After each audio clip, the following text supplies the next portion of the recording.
Hello, Southwest Unitarian Universalist women.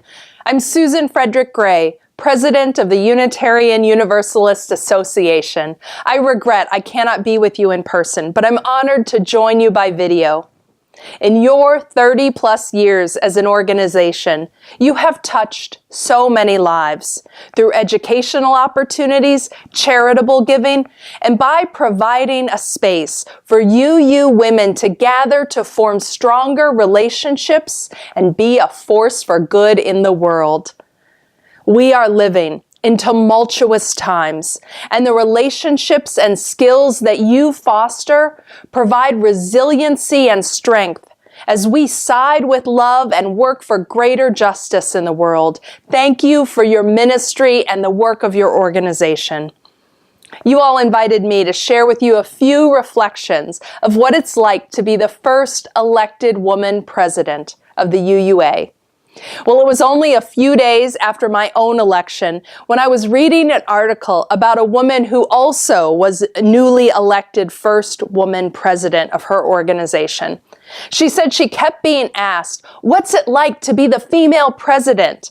And she kept responding, "I'm not the female president, I am the president."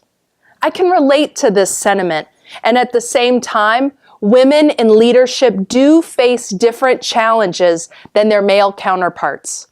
Recently, I got to meet Laura Liswood.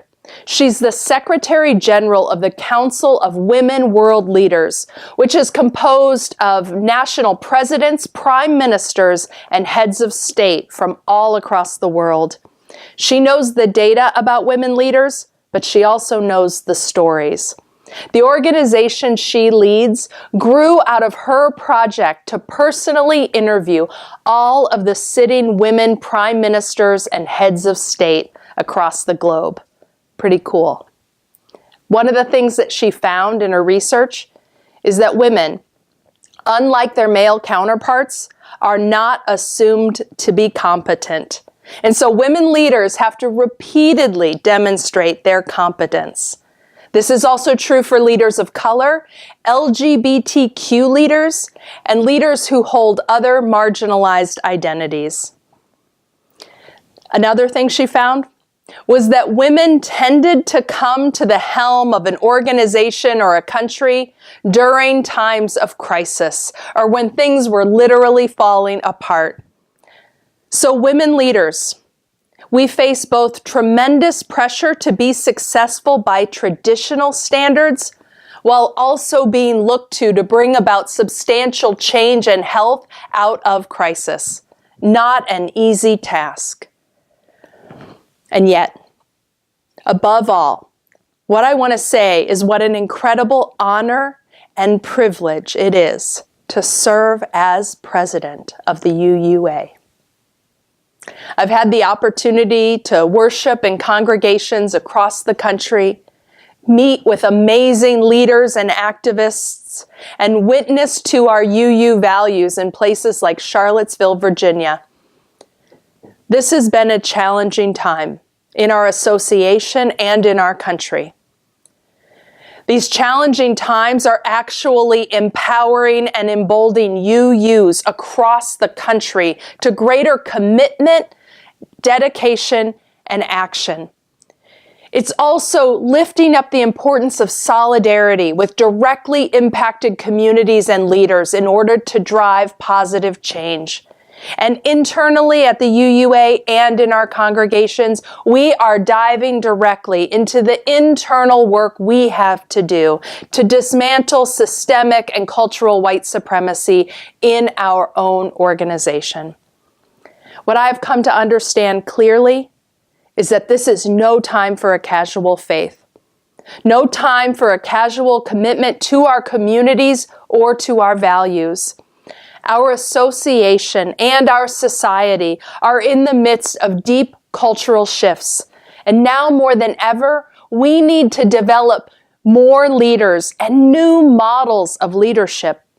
Leadership that is deeply relational, leadership that is highly collaborative, and leadership that centers the voices of impacted communities. And leadership that draws us all to our larger mission in the lives of our people, children, and families, as well as the world beyond. Now, I know that none of us, including myself, do this work on our own. I have been mentored and strengthened by so many women leaders who have and continue to lead in our movement.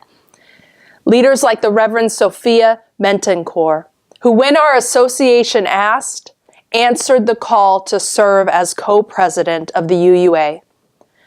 Leaders like the late Denny Davidoff, who served this faith in innumerable roles, including as UUA moderator. Incredible ministers like Laurel Hallman and activists like Fannie Barrier-Williams and Susan B. Anthony. And it is my hope that as a faith community, we are making more and more room for leaders of all identities to help shape Unitarian Universalism as a healthy, vital, multicultural, multi-generational, and mission-focused faith for today and the future. This is a time of incredible opportunity and deep-needed change. And our health and strength and commitment to our values, our commitment to this theology of love and interdependence is crucial. More is being called from us, and we have been readying for it. As your president, I look forward to working more closely with UUs all over this country and in partnership beyond Unitarian Universalism in the work of love and justice. Blessings on you, all of you as you gather together. May the community you build inspire and empower you for the leadership that you offer in all the communities in which you serve. Blessings.